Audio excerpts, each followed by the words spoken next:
Hello and welcome to the State of Fandom. I am your president for life, democratically elected, of course, Neil Fox. And with me, as always, is Link the Labrador, the Prime Minister of the furry fandom. the Prime Minister, appointed by me, of course, and my Vice President in whatever future political campaigns that we do.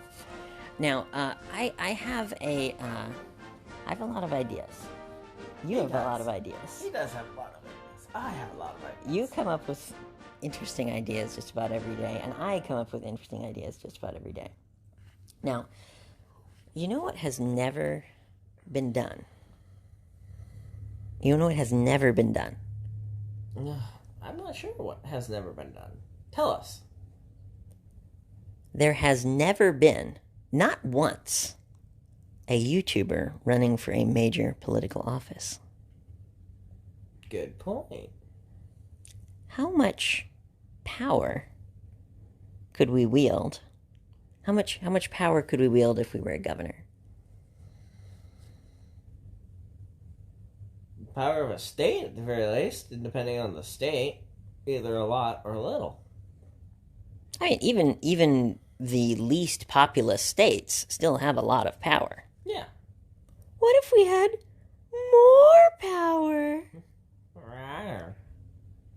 And states can do things like take out debt in the name of the state if it's for something that is important. So, like, as an example, let's say that we ran for governor of California, a state that has promised that they are going to ban all combustion engine vehicles, and we use the power of the state of California to make free solar panels for every citizen in California. Yes, that would be interesting. Because California has the power to do that kind of thing. They do.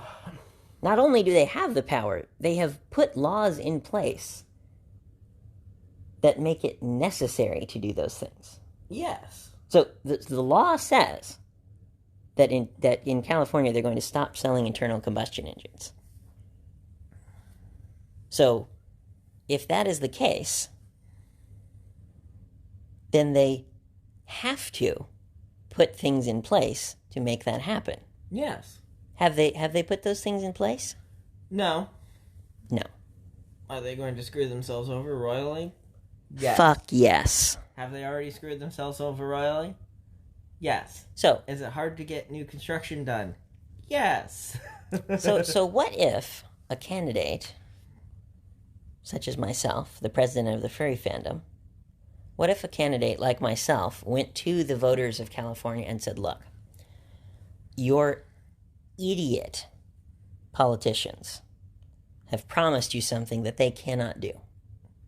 I will be the first politician in history to actually do the campaign promises that I say that I'm going to do. By using the power of not the fucking idiot government, but by using the power of the people through things like YouTube, Spotify, and TikTok. How much power could someone wield if instead of making promises that they could never fulfill, like, I'm gonna ban all internal combustion engines. Genius! Let's do it! In 2035, I'm gonna make sure that there's no internal combustion engines. I'm a very smart politician, boy. You're a fucking idiot. Here's the thing. We can't let the intellectual elites living in a far distant capital rule our lives. No. And so what if we went to the people and we made promises, quote unquote, and then we actually fulfilled those promises before we even got elected? Yes. That would be, I don't know, dropping them on their head, going, you can't do that, you can't do that, oh you why? stupid people. Not us. No, because people will say that to us. Oh, you can't do that. Yes, we can. Why? You can't make solar panels free. Why not? If I have the money to build a factory to make solar panels, and I choose out of my own free will to give them away for free, who are you to stop me? But you need to be able to make a profit. I already have. I'm on Social fucking Security. I don't care if I make $1 off of this. Okay? I want that to be very clear for the audience. Yes. You cannot buy me. I will take no donations from any corporation ever. Now, you can sponsor one of my videos, but for a political campaign, you cannot buy me off. It is impossible because I get $1,000 a month from Social Security, so my needs are taken care of. Uh-huh. I can live on $1,000 a month indefinitely for the rest of my life. And if you would like to try to stop me, you're welcome to try.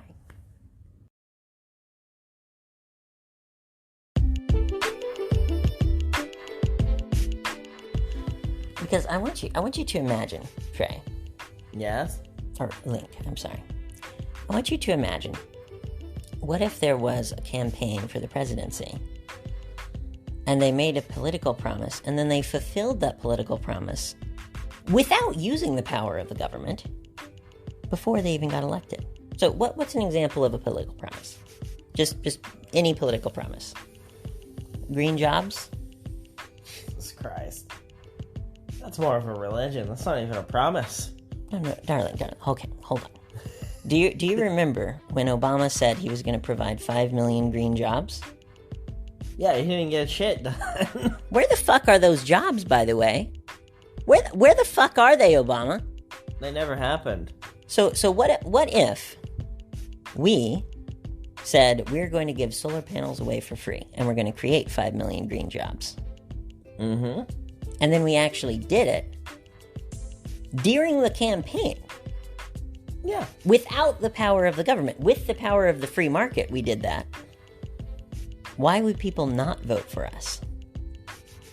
You're telling me that if I gave anyone if I gave anyone in America a job who wanted one, without using the power of the government, using the power of the free market, yeah, why would you not vote for me?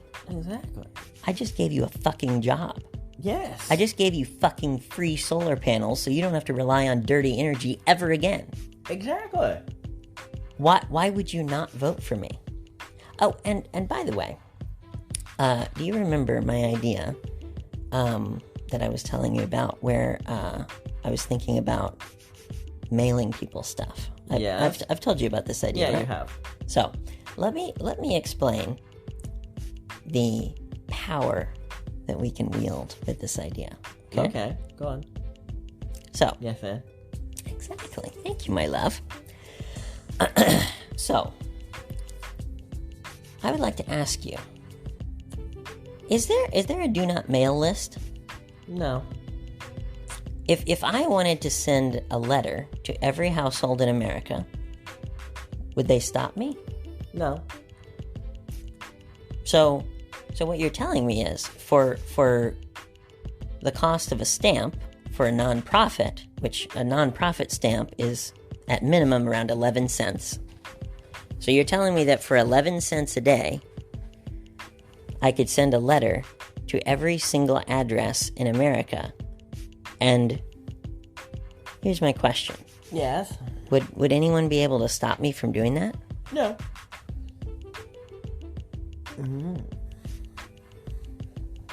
No, they wouldn't. And if I put a letter out there that said, hi, my name is Neil Fox, the president for life, democratically elected, of course.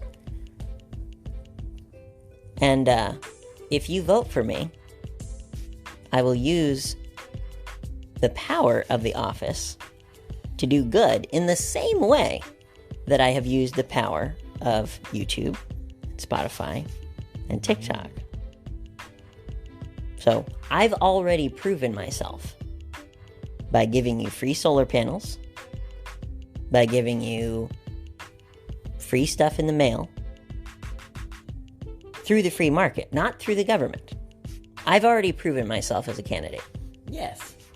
And did you know that anyone... And I've proven myself as a vice president, managing the corporations, managing the people, making sure all the wheels get turned the correct way. I've proven myself, so I'll be loved. Exactly. And so what I would love to point out to you is that anyone, for any reason, can create a political party. Mm-hmm. Now, what would happen? Just go on a little mental vacation with me. What would happen if we created a political party and then we sent people in the mail one letter every day?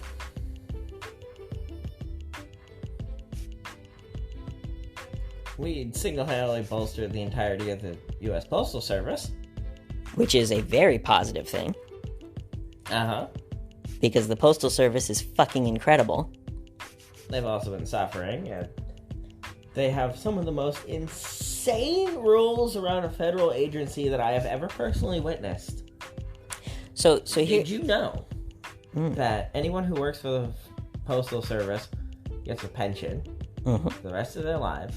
Wow.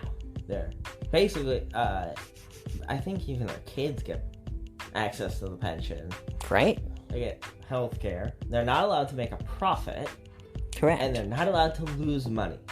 Which is physically, only the U.S. government could come up with something that out of the box. Exactly. It is incredible. The U.S. Postal Service is the, and I stress, when I say the, I mean the only reason why America has the economic power that it has. And let me explain why. So, the U.S. Postal Service is one of the reasons why we have the interstate highway system. It's not the only reason, but if the government is paying for the mail to be delivered, then they would prefer for there to be very convenient and simple road systems to deliver it. So why would they not pay what amounts to a trivial amount of money? Like a couple billion a year. It's like 15 billion or something. It's something stupidly small to be able to run the road system. Why would they not pay that so that they can save 100 billion a year in cost from delivering on shitty roads? So the Windover Productions video, I love Windover Productions. It is a fantastic YouTube channel, but Windover, I'm so sorry to report that you are incorrect. The greatest innovation of the U.S. economy is not the interstate highway system. The greatest innovation is being able to send a letter to any address in the U.S. To any address for 11 cents. That is incredible. I can send a letter. I can send a letter through a nonprofit from here, where I live in Indianapolis, to the most remote part of Alaska for 11 cents. How incredible is that? That is incredible. And the reason why is not because of private industry. The reason is because of genius laws that were put in place. Now, I do not think the people that made those laws were geniuses, but they happened to stumble upon something that created the greatest economic engine of all time, which is the U.S. economy. Yes. Good boy. And so, there are, to finish up, this rather short episode, but I would say quite powerful episode. Yeah. To finish up, I would like to say that there are 160 million addresses in the United States that the Postal Service delivers to, according to their website. According to the Postal Service itself, 160 million addresses. Wow. So, That's impressive. I would like you to just come along with me on a very quick little journey. Just for the sake of estimation, we're just going to divide by 10 because 10 is pretty close to 11. So, if we take 160 million and we divide by 10, that would be 16 million, right? Yep.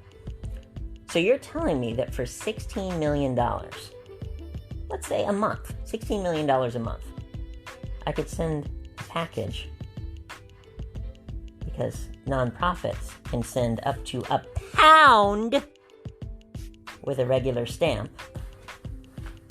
You're telling me I could send a package to every address in the United States for $16 million a month? Do you think that if we had, say, 10 million YouTube subscribers that we could get access? It wouldn't even have to be YouTube revenue, but just access to $16 million a month. That'd probably be a more effective way than most millionaires spend their money anyway. Why would someone not want to donate of their free will to a charity organization that is sending a package to every U.S. citizen every month with something positive and helpful in each package, like a miniature solar panel, some recycled electrical components that they can use to build something, some coupons for free food.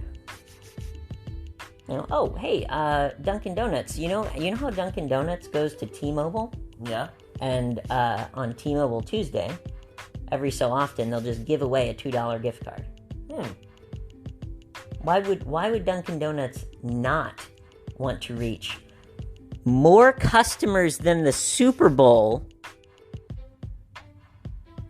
with a donation? Exactly. With a donation that they can write off on their taxes. So you're telling me that not only would we be able to give them the most insane promotion that has ever been done for a business. Yep. Better than the Super Bowl, but they would get a tax write-off for it.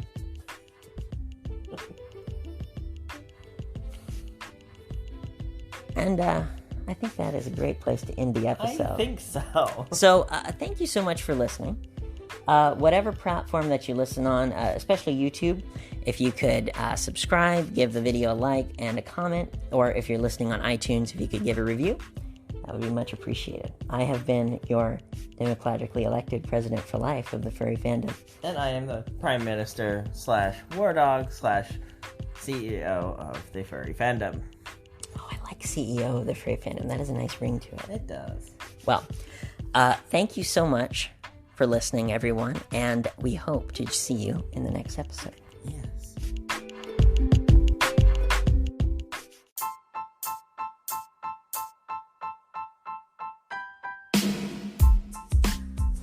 So,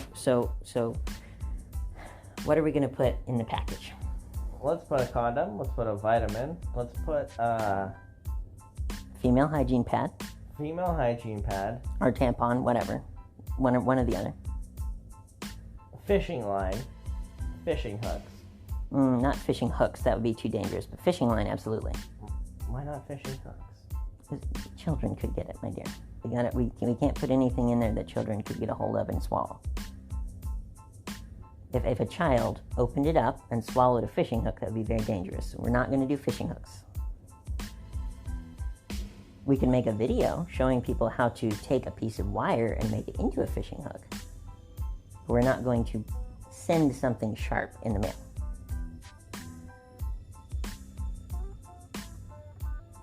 Okay. let that specific idea go. Fishing line is a great idea. Continue.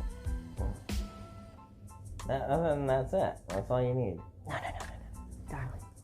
Toothpaste, soap. What else? Floss. Okay. Every 6 months, a toothbrush. Okay. A vitamin, an aspirin, just one aspirin.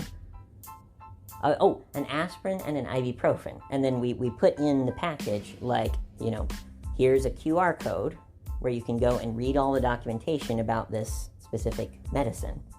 So you can have the safety information, because obviously that would be necessary. And now, everyone in America doesn't have to take fucking opiates to manage their pain, because they have free access to pain medication in their mailbox every day that is safe and effective. Interesting. But yes, anyway, just some interesting ideas. They are very interesting.